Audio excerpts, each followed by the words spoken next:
जळगाव जवळील पारधाळे रेल्वे स्थानकावर घडलेल्या भीषण रेल्वे दुर्घटनेने संपूर्ण महाराष्ट्र हादरला आहे।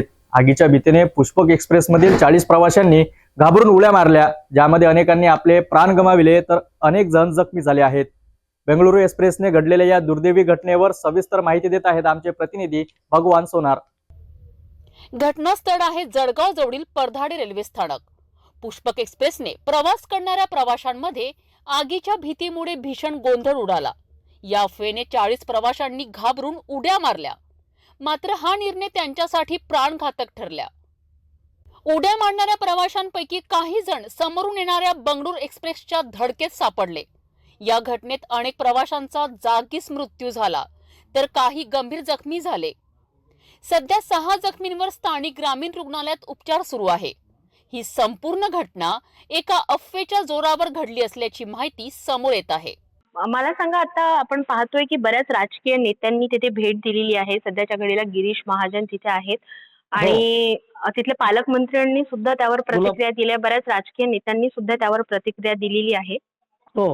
आणि रेल्वे प्रशासनाच्या वतीने त्यांच्या पीआरओने प्रशासनाचं मत तिथे व्यक्त आहे। ऍक्च्युली या संपूर्ण घटनेला कारणीभूत म्हणजे ती जी अफवा उडवण्यात आली त्याच्या व्यतिरिक्त आणि काही कारण आपल्याला आढळून येत आहे?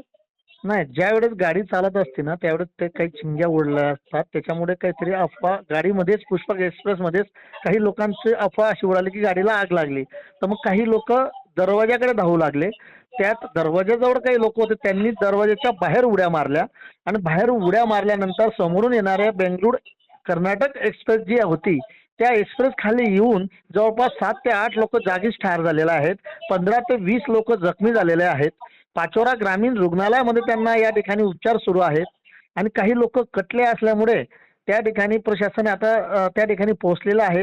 नेमका आकडा 8 ते 10 लोक तर अद्याप दिसत आहे, परंतु मृत्यूंचा आकडा या ठिकाणी वाढवताना दिसत आहे। नेता प्रत्यक्षात पुष्पक एक्सप्रेसला आग लागली नव्हती, मात्र अफवेमुळे प्रवाशांमध्ये भीतीचे वातावरण निर्माण झाले आणि त्यांनी घाईघाईने जीव वाचवण्यासाठी उड्या मारल्या। रेल्वे प्रशासनाने घटनास्थळी पोहोचून परिस्थिती नियंत्रणात आणण्याचा प्रयत्न केलाय, परंतु तोपर्यंत ही घटना भीषण रूप धारण करून गेली होती। या घटनेमुळे प्रवाशांच्या सुरक्षेच्या दृष्टीने मोठे प्रश्नचिन्ह निर्माण झाले आहे। जलगांव में जो पुष्पक एक्सप्रेस है जो लखनऊ से छत्रपति शिवाजी महाराज टर्मिनस की तरफ आ रही थी, इस गाड़ी में पचोरा स्थानक के पास में एक एसीपी हुई थी, अलार्म चेन पुलिंग की घटना हुई थी। अलार्म चेन पुलिंग की घटना के बाद में कुछ यात्री जो है वो गाड़ी में से नीचे उतरे थे और उस दरमियान उसी वक्त पे जो दूसरी डायरेक्शन में जाने वाली कर्नाटक एक्सप्रेस है वो गाड़ी वहां से गुजर रही थी, तो उस गाड़ी से कुछ यात्रियों को धक्का लगने की घटना या जानकारी हमारे सामने आई है। उसमें 7 से 8 यात्रियों को इंजरी हुई है, ये इन्फॉर्मेशन प्राइमरीली अपने पास आई है। उनके केयर करने के लिए, उनकी हेल्प करने के लिए हम लोगों ने स्थानिक प्रशासन से भी मदद ली है। उसके आसपास के जो सारे हॉस्पिटल्स हैं वहां पे भी हम लोगों ने मदद मांगी है। उसी के साथ में रेलवे की तरफ से जो एक्सीडेंट रिलीफ मेडिकल वैन होती है वो भी भुसावल से निकली है और जल्द ही साइट पे पहुंच जाएगी। उसके बाद में यात्री जिनको इंजरी हुई है उन यात्रियों को हम लोग मदद दे पाएंगे। सर, रेलवे मिनिस्टर से इस बारे में कुछ बात हुई है क्या कि आगे जो घटना हुई थी उसको लेकर रेलवे मंत्री या रेलवे मिनिस्टर से कोई बातचीत हुई है अभी तक? क्योंकि नहीं, इसमें आदरणीय रेल मंत्री महोदय से कोई बातचीत नहीं हुई है। इसमें जो अभी चीजें हो रही है, हम लोग जो अभी वाला जो प्रयास चल रहा है हम लोगों का, जो यात्री हैं जिनको इंजरी हुई है उन्हीं यात्रियों को जल्द से जल्द मेडिकल हेल्प पहुंचाने का प्रयास मध्य रेलवे द्वारा किया जा रहा है। ट्रेन की जो सिचुएशन है, मतलब जो घटना हुई थी उसके बाद ट्रेन पे इसका इफेक्ट हुआ है क्या? क्योंकि 2 ट्रेनों पे जिस तरीके से देखिए, इसमें से जो कर्नाटक एक्सप्रेस है वो गाड़ी आगे हम लोगों ने वहां से चलाई है और साथ ही साथ में पुष्पक एक्सप्रेस भी जैसे ही यात्रियों तक मेडिकल हेल्प पहुंच जाती है उसके बाद में वो भी हम लोग चला देंगे। कुछ डिटेल्स है मध्य रेल के भुसावल मंडल से एक दुखद सूचना प्राप्त हुई है। यहाँ पर कुछ यात्रियों ने पुष्पक एक्सप्रेस का एसीपी किया और वो वहाँ पर उतर गए और दूसरे साइड से बेंगलुरु से नई दिल्ली के बीच चलने वाली कर्नाटक एक्सप्रेस आ रही थी। उसकी चपेट में आने से कुछ यात्रियों के बुरी तरह से घायल होने की सूचना प्राप्त हुई है। यह भुसावल मनमाड़ जो रेलखंड है हमारा, वहां पर की घटना है। जो सूचना प्राप्त हुई उसमें है कि जलगांव से बहुत सारे लोग इस गाड़ी में चढ़े थे और इसमें से किसी ने एसीपी किया पहले ट्रेन में, और एसीपी के बाद वो लोग उतरे हैं और गलत तरीके से पटरी को पार करने की कोशिश कर रहे थे या पटरी पर खड़े थे। उसी के कारण वो लोग चपेट में आए गए हैं रेल के। फिलहाल सर प्रशासन मौके पर पहुंच गया। वहां पर घटनास्थल के लिए जो मंडल रेल प्रबंधक हैं भुसावल की, वो रवाना हो चुकी हैं।